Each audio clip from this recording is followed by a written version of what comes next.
Salam sejahtera bagi kita semuanya Bapak Ibu yang Tuhan kasihi. Kita akan mendengarkan kebenaran firman Tuhan. Pada saat ini kita berdoa. Damai sejahtera Allah yang melampaui segala akal dan pikiran, itulah yang memelihara dan yang mengarahkan kita untuk memahami dan mengerti sabda Tuhan. Berfirmanlah Engkau ya Tuhan, kami sudah siap mendengarkannya. Dalam Kristus Yesus. Amin. Bapak Ibu yang dikasihi Tuhan, adapun sabda Tuhan yang menyapa kita pada saat ini tertulis dalam kitab 2 Tesalonika pasal 2 ayat 13 sampai dengan ayat 17, demikian firman Tuhan. Akan tetapi kami harus selalu mengucap syukur kepada Allah karena kamu, saudara-saudara yang dikasihi Tuhan. Sebab Allah dari mulanya telah memilih kamu untuk diselamatkan dalam roh yang menguduskan kamu dan dalam kebenaran yang kamu percayai. Untuk itulah Ia telah memanggil kamu oleh Injil yang kami beritakan, sehingga kamu boleh memperoleh kemuliaan Yesus Kristus Tuhan kita. Sebab itu, berdirilah teguh dan berpeganglah pada ajaran-ajaran yang kamu terima dari kami, baik secara lisan maupun secara tertulis. Dan Ia Tuhan kita Yesus Kristus dan Allah Bapa kita, yang dalam kasih karunia-Nya telah mengasihi kita, dan yang telah menganugerahkan penghiburan abadi dan pengharapan baik kepada kita. Kiranya menghibur dan menguatkan hatimu dalam pekerjaan dan perkataan yang baik. Demikian pembacaan kebenaran firman Tuhan. Saudara yang dikasihi oleh Tuhan kita Yesus Kristus,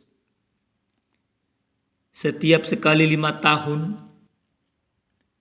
negara kita melakukan pemilihan, dan setiap warga negara diberikan sesuatu hak dan kewajiban untuk menentukan siapa yang dipilih.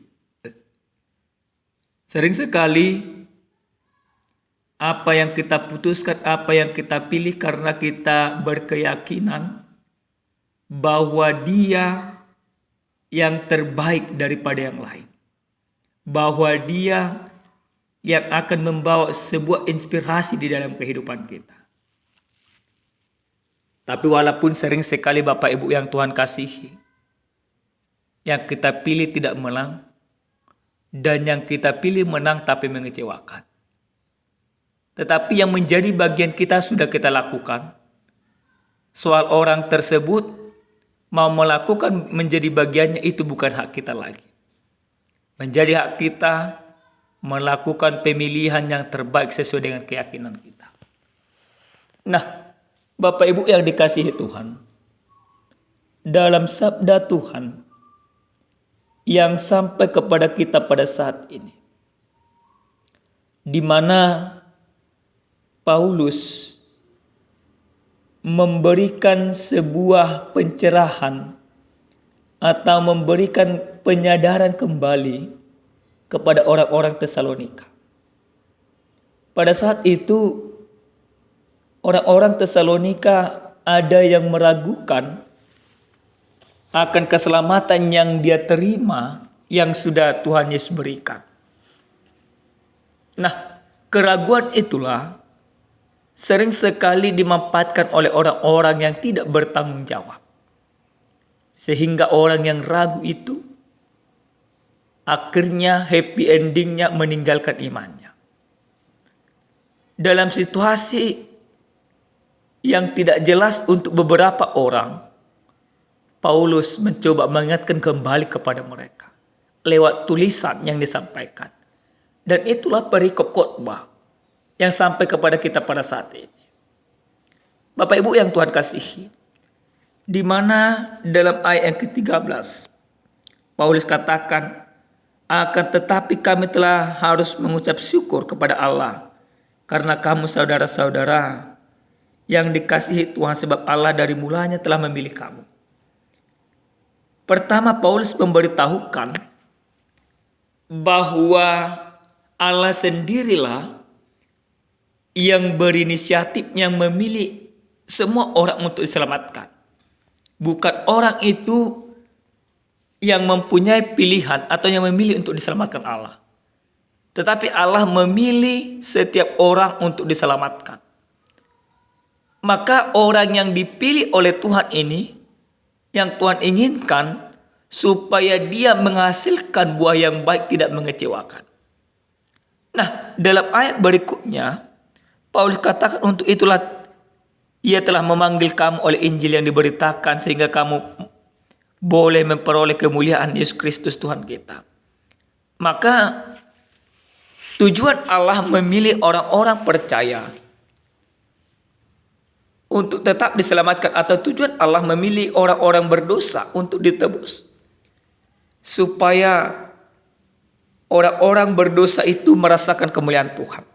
Artinya tidak ada pilihan Allah yang salah, tetapi manusia itu yang membuat pilihan itu menjadi salah. Secara sederhana mau dikatakan seperti ini. Aku sudah memilih seseorang, seperti yang saya katakan analoginya tadi, untuk memimpin, untuk mempergunakan hak suaraku sehingga dia menang ibaratnya. Nah, apakah orang yang sudah dipilih ini dan menang ini melakukan sebuah perubahan atau stagnan? Itu tergantung dia. Kita tidak bisa katakan harus seperti ini. Undang-undang ada yang mengatur, aturan ada yang mengatur. Nah, kita juga demikian Bapak Ibu yang Tuhan kasihi. Ketika Allah memilih kita untuk diselamatkan, maka ada aturan yang harus kita lakukan yang sesuai dengan kehendak Tuhan. Maka ketika orang yang Tuhan pilih itu di dalam kehidupan harus melakukan tanggung jawabnya sebagaimana yang Tuhan inginkan. Nah, pemilihan Tuhan mengajak kita juga untuk tetap berdiri teguh dan berpegang kepada kebenaran. Artinya, banyak orang berusaha menyangkal pemilihan itu. Banyak orang tidak setuju. Banyak orang tidak percaya dengan semuanya itu. Tapi selaku yang sudah dipilih Allah untuk diselamatkan, maka kita harus berdiri teguh di dalam kebenaran. Harus berdiri teguh di dalam memberitakan kemuliaan Tuhan. Harus berdiri teguh di dalam setiap tantangan dan persoalan yang ada. Supaya apa? Supaya pilihan Tuhan terhadap diri kita itu tidak sia-sia. Nah, Bapak Ibu yang Tuhan kasihi, dalam firman ini juga disampaikan kepada kita bahwa setelah Tuhan memilih kita, Dia telah mengasihi kita. Itu membuktikan bahwa kasih Tuhan benar-benar nyata di dalam kehidupan kita. Nah, Bapak Ibu yang Tuhan kasihi, dalam kebenaran firman Tuhan ini kita mau dicoba diarahkan untuk mengenal apa keinginan Tuhan dalam hidup kita. Dalam tema yang sampai kepada kita pada saat ini dikatakan berdiri teguh dalam ajaran Kristus. Bagaimana orang yang berdiri teguh dalam ajaran Kristus? Yang pertama, kita akan mampu berdiri teguh di dalam ajaran Kristus ketika kita mempercayakan hidup kita sepenuhnya akan kasih Tuhan di dalam hidup kita. Artinya, kita tidak akan mampu berdiri melawan tantangan zaman, melawan pergolakan yang ada, melawan segala ejekan-ejekan yang ada, kalau kita tidak berdiri dalam kebenaran Tuhan. Kalau kita tidak menyadari semuanya itu, maka kita harus sadar untuk hal itu. Di tengah-tengah keluarga, setiap orang, setiap individu, dia harus sadar bahwa Tuhan mengasihinya, bahwa Tuhan memberkatinya.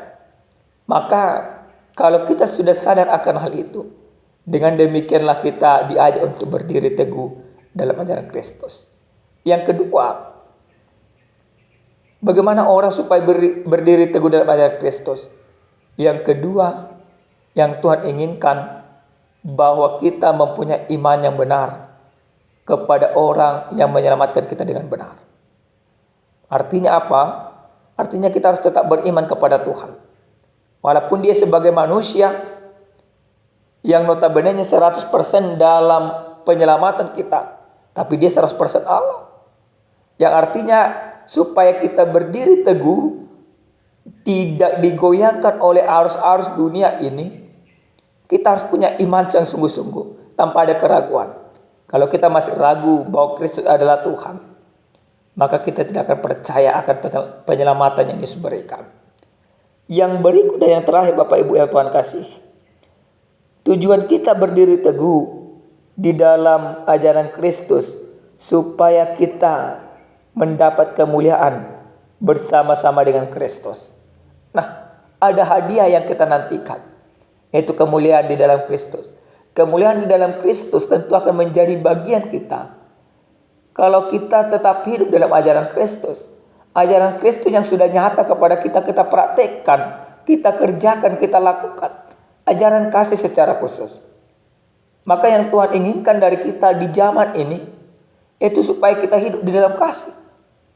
Dunia ini sekarang sangat-sangat memikirkan individualis yang hanya memikirkan diri sendiri, yang hanya memikirkan kesenangan diri sendiri, yang bahkan untuk mendapatkan kesenangan ini sering sekali mengorbankan orang lain.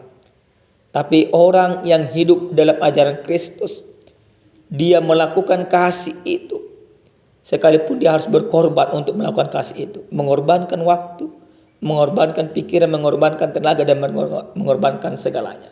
Tapi yakinilah Bapak Ibu yang Tuhan kasih, pengorbanan yang kita lakukan dalam melakukan ajaran Kristus itu belum seberapa dengan pengorbanan Kristus kepada kita.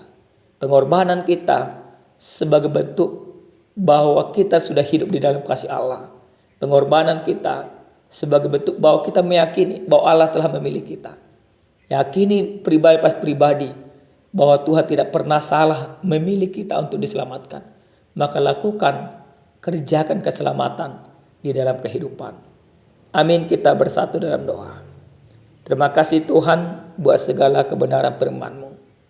Terima kasih buat teguran-Mu kepada kami, ajari kami supaya kami berdiri teguh dalam kebenaran-Mu tanpa meragukan kasih-Mu yang sudah Engkau nyatakan bagi kami. Terima kasih Bapa.